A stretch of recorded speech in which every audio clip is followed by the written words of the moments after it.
Merci en tout cas de cette transition sur les cuisines nourricières, parce que je vais passer la parole, avant de vous donner la parole à vous, à Mélanie Poupin, derrière moi. Alors, je me permets juste une mini rectification. Je suis cordeau sur les volets insertion et accessibilité alimentaire. À l'Ortie, on a notre cher directeur qui est en réu à côté, qui n'a pas pu se joindre à nous.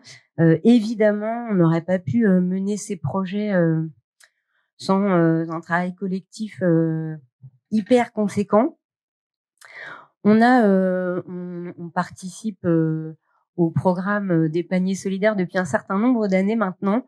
Et puis en 2021, on s'est dit que décidément, on aimerait aller sur un volet de partage alimentaire plus conséquent. C'est ce qui nous a amené avec les échanges en lien avec Dominique Hayes notamment, à travailler sur la proposition d'un marché un petit peu particulier qui aura une vocation à être solidaire également, et qui se reposerait sur 3 piliers. Donc un étal avec des fruits, des légumes, mais aussi du pain, des œufs, des farines, évidemment inspiré là encore du mouvement des cuisines nourricières, puisque on est sur l'alimentation de base à proposer à tarif classique, mais aussi à tarif remisé. Évidemment, un atelier culinaire de rue qu'on a imaginé pour tous, sans inscription, évidemment gratuit, où voilà, tout un chacun pourrait venir.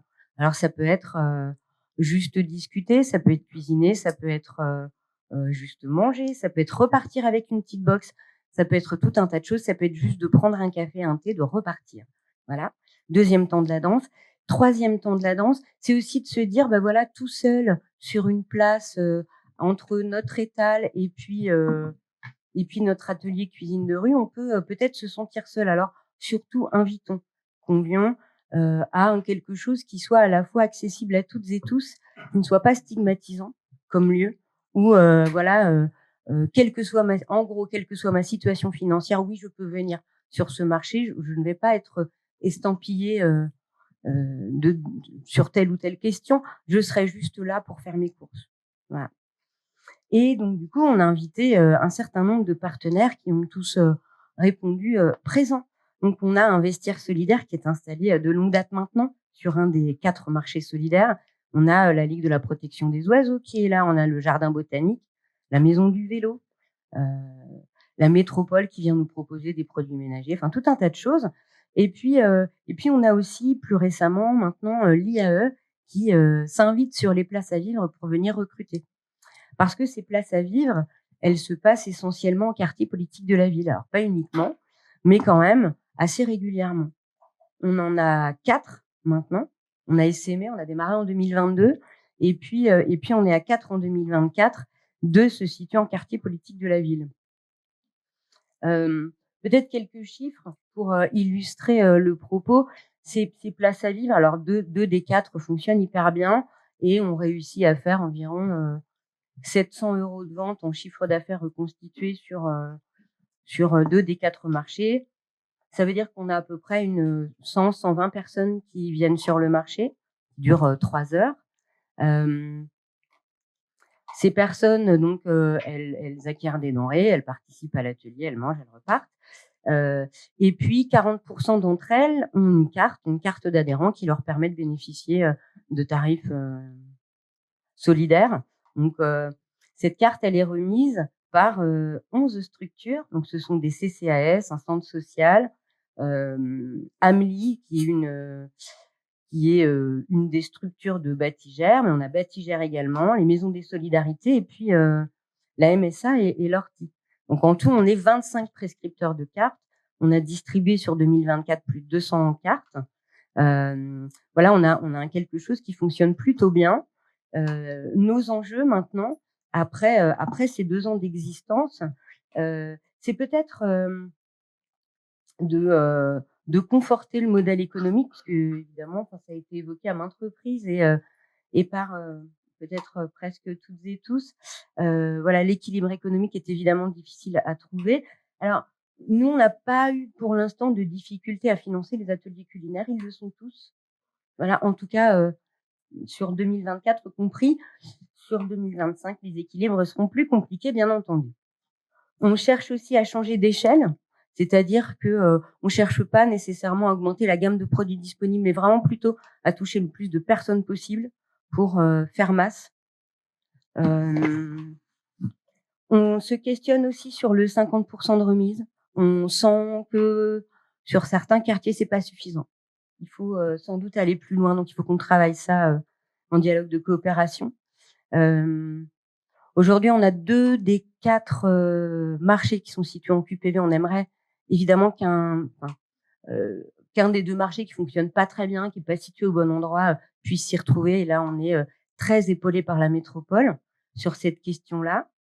Ce que l'on peut dire aussi, les places à vivre, elles occupent maintenant sur le champ nancéen une place un tout petit peu particulière parce que il s'est passé plusieurs choses. Évidemment, les enjeux de travail pour les personnes qui vivent en quartier politique de la ville sont conséquents, très conséquents. Quand on travaille dans l'IAE, on le sait bien. Et donc, un certain nombre de manifestations sont organisées pour proposer de l'emploi. On est aussi dans cette mécanique très conséquente du aller vers. Et donc, en fait, on a la DETS et la préfecture qui ont proposé au CREPI, qui est une association alors locale maintenant, mais à visée, enfin non, qui se situe sur un certain nombre de régions en France, club régional des entreprises partenaires de l'insertion, de diligenter un projet pour pouvoir monter des pop-up emplois sur différents endroits de la métropole. Et donc c'est des événements one shot comme ça qui vont se situer dans un quartier avec un certain nombre d'entreprises qui vont elles aller recruter et recruter directement quartier politique de la ville. On a été retenu comme espace l'an dernier pour avec nos places à vivre pour pouvoir devenir un espace de coopération et de recrutement. On a aussi territoire zéro non recours. Alors nous, on a la chance d'avoir un conseil départemental qui est très engagé, très à gauche, et qui dit voilà, qui fait le constat que partout le non recours en termes de droit, non accès au droit représente entre 30 et 50% selon les situations, les typologies de droit. Donc, il y a tout un travail qui a été mené en coopération avec les habitants, les allocataires du RSA, les structures partenaires de l'insertion, d'autres choses. Et s'en est suivi donc ce projet TZNR qui a débuté en début de cette année 2024, qui a été rebaptisé depuis avec vous pour vos droits.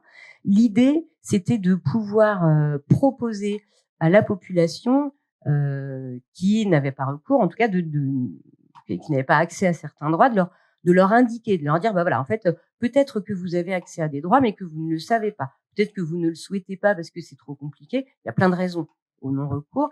Et donc, en fait, on va diligenter un programme pour que vous puissiez venir à nous, mais sans que ça se passe évidemment directement auprès des institutions, parce que l'institution, voilà, elle peut faire peur, elle peut rebuter parfois un petit peu. Le conseil départemental est très au clair là-dessus, et donc à diligenter ce programme. Et puis, s'est posé la question de savoir où ce programme allait se produire. Et donc, il a été décidé, là encore, de le positionner sur le Place à Vivre. C'est-à-dire que ce marché hebdomadaire, ben oui, il est visible, il fait venir des gens, il est un endroit plutôt convivial, très convivial, parfois même festif. Et donc, en fait, ça peut être un endroit extérieur hyper intéressant pour accueillir des gens, échanger, proposer un thé, un café, etc. et avoir les discussions. Donc voilà, on a une première expérimentation qui a lieu depuis janvier. Alors, elle avait lieu en gros du 18 janvier à fin mars, et puis elle a été réitérée jusque fin mai parce que ça fonctionne bien. Donc toujours sur ce même Place à Vivre. Et puis, voilà, ça va essaimer sur une autre Place à Vivre qu'on a démarré là dans un autre quartier politique de la ville. Voilà. Donc ce sont, c'est peut-être en conclusion se dire que cet espace nourricier est aussi un espace un petit peu large, propice à différents échanges et en fait à une cohésion sociale